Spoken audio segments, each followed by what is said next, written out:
Eliminated na po ang Magnolia Hotshots. Kahit pagkutalunan pa maghapon o magdamag itong nangyari kung kasalanan ba yan ni Jerome Lastimosa o hindi. Yung mga indecisions niya, yung mga missed free throws. Tapos na po yan, nangyari na eh. Kinakailangan nang mag-move on itong hotshots at mukhang kinakailangan daw nilang gawin ngayon ayon do sa mga insiders ay gagawa sila ng trade. Dahil syempre alam naman natin ng SMC ganyan ang gawa niyan.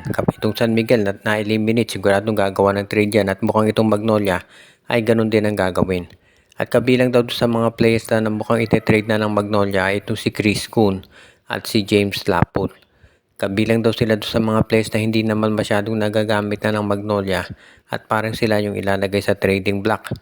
Hindi pa natin matiyak kung sino yung ipapalit pero ang isang matunog dito baka daw si Cade Flores at saka itong si Franyu ang kuning kapalit ni Chris Kuhn at itong si James Laput. Kung hindi raw ibibigay ng Titan Ultra si Franyu baka si Joshua Munson ang hilingin nila. Ang isa pang tinitignan ng Magnolia ditong posibilidad baka raw makuha nila itong si Christian David mula sa Blackwater Bossing. So yan dalawang teams na yan ang kakausapin ng Magnolia para sa isang posibleng trade.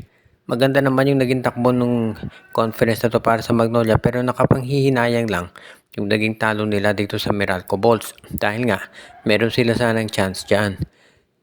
Pero sabi nga nila move on na. Tatapos na yan so kinakailangan na mag-focus ng Magnolia dito sa susunod na conference. Tignan na lang natin kung ano magiging sitwasyon dito at kung kakayanin pa ng Magnolia yung mga trades na binabalak ng management nila.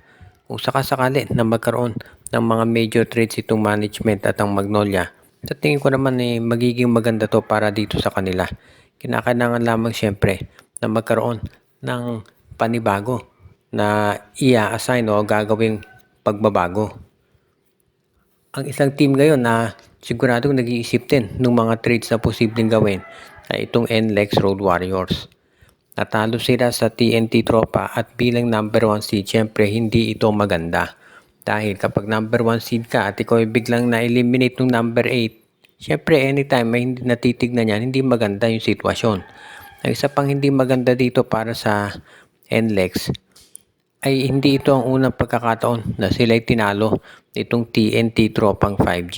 Ilang beses na nga, napupunan na to ng mga tao na ilang beses nang tinatalo ng NLEX Road Warrior, ng TNT Tropa, itong NLEX pagdating sa ganitong sitwasyon.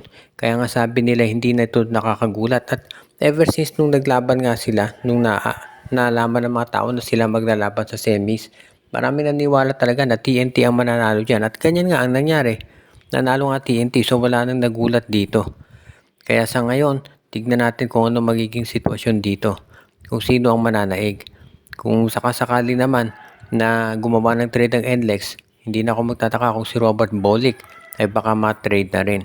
Itong NLEX Road Warriors mukhang kinakailangan ng gumawa ng pagbabago dito sa kanilang roster.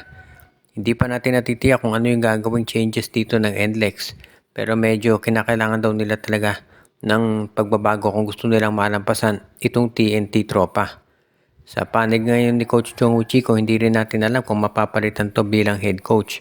Dahil marami ngayon ang nagsasabi na ito sana yung conference na kinakailangan ng NLEX para umabot ng semifinals.